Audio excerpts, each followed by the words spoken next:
परिस्रा करने समय जदि आपण यही मंत्रटी मात्र 3 थर उच्चारण करदेवे आपण पसंदर से ही विवाहिता स्त्री बा झील हेब आपण प्रेम रे दीवानी।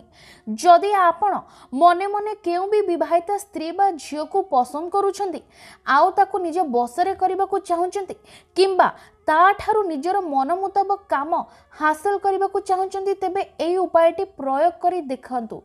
এই উপায়টি প্রয়োগ করিবা মাত্রে आपण तार प्रभाव देखिबे से स्त्री बा झियो एपरि आपण आड़क आकर्षित हेबो जे आपण बिना गोटे मुहूर्त मध्य अलगा रही पारिबो नाही।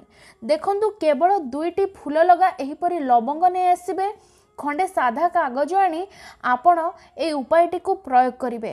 तेबे एही उपायटी को आपण केवल सोमवार दिन प्रयोग करि परिबे। उपायटी करबा को हेले आपण कोनोसी एक सुनसान जगह को पळेबे जेउठारे आपणको छडा अन्य केही भी नथिबे। तापरे देखंतु सेठाकू गला परे एही कागज रे आपण सेही स्त्री बा झियर ना लिखि देबे जहाकू आपण बसीभूत करबा को चाहुचंती। मने कर सेही स्त्री बा झियर ना होची रानू। देखंतु एडी लिखिबे बसंग तापरे एठारे लिखिबे आपण निजर ना। मने कर आपणको ना हेउची सिपू।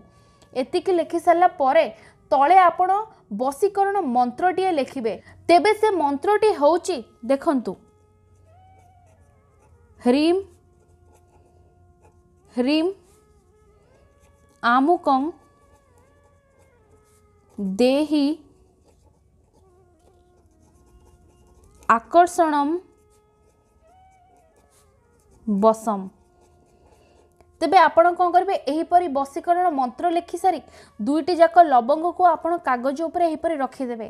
तापरे कौन करेंगे ए कागज उपरे परिस्रा करेंगे एवं सही परिस्रा करबा समय ही आपण एही बसीकरण मंत्रटी मात्र 3 थर उच्चारण करेंगे ह्रीम ह्रीम आमुकं देहि आकर्षणम बसम। एठारे आमुकं जगह आपण सही स्त्री बा झियोटीर नाटी उच्चारण करेंगे। बस एतिकी करबा परे आपण निज घर को फेरी आसबे। बाटरे ना कहा सहित कोनोसी प्रकार कथा हेबे ना पछकू फेरी चाहिबे। बस एतिकी काम करि दियंतु देखिबे से स्त्री बा झियो किपरि आपणको प्रेम रे दीवानी होई जाउची। तबे मने रखंतु फ्रेंड्स एई उपायटी को केवल आपण दिन 3टारु आरंभ करी संध्या 7टा मध्यरे करि परिबे। धन्यवाद।